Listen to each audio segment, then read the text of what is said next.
doesn't love pets? Puppies are adorable, and cats are just so cute. Any fan of John Wick will know just how far someone would go for an animal. Whether you're a cat or a dog person, pets are a beneficial and loving part of many people's lives.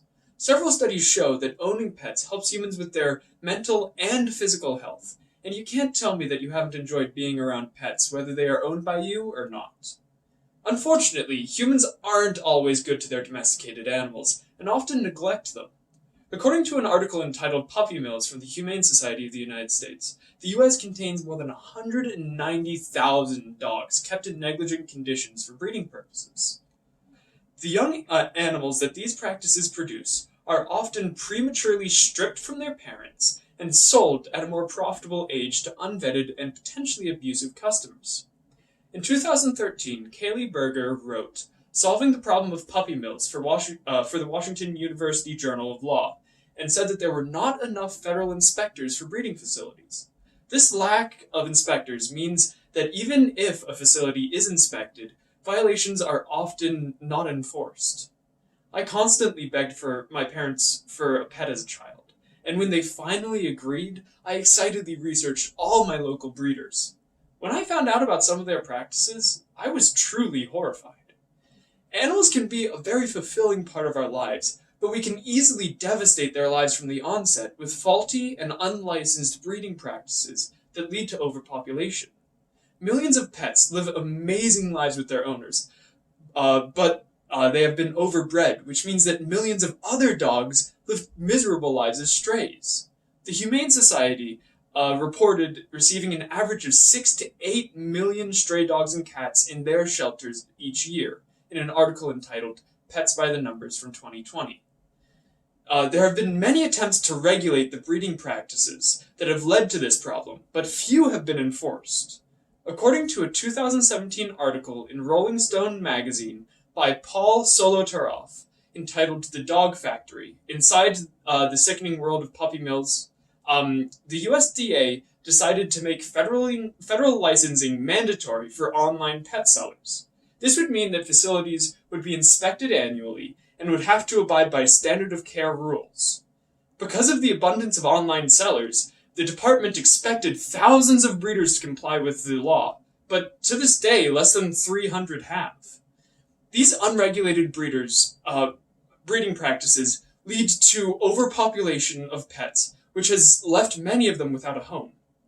Neglected animals are sad enough, but their impact on the environment can be even more devastating.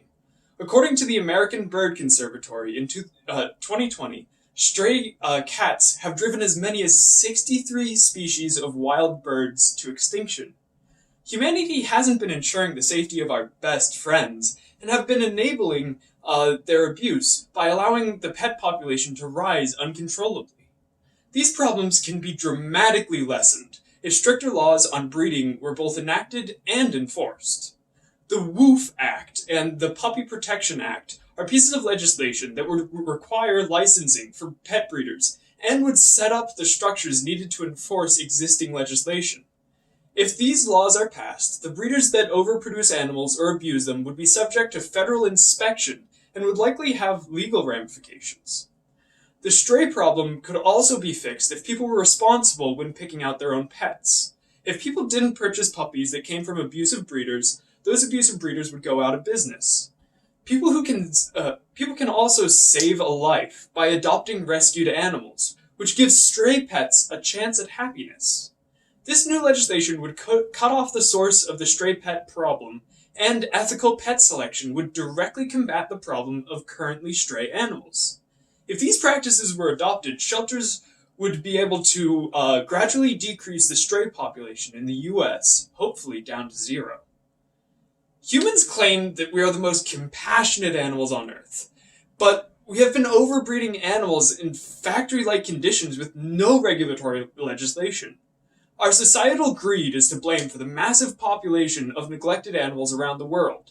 It is time for humanity to live up to our responsibility to our pets and hold breeders accountable for their actions. If you really want to be a friend to your next pet, adoption is an amazing option that saves a life. If this isn't an option for some reason, It is vitally important that people research their breeder and don't fund a mill that results in the abuse of more animals. People can also help by volunteering at or donating to their local animal shelter. People who aren't in the market for an animal can still help ensure that pets aren't abused by supporting bills like the WOOF Act and the Puppy Protection Act.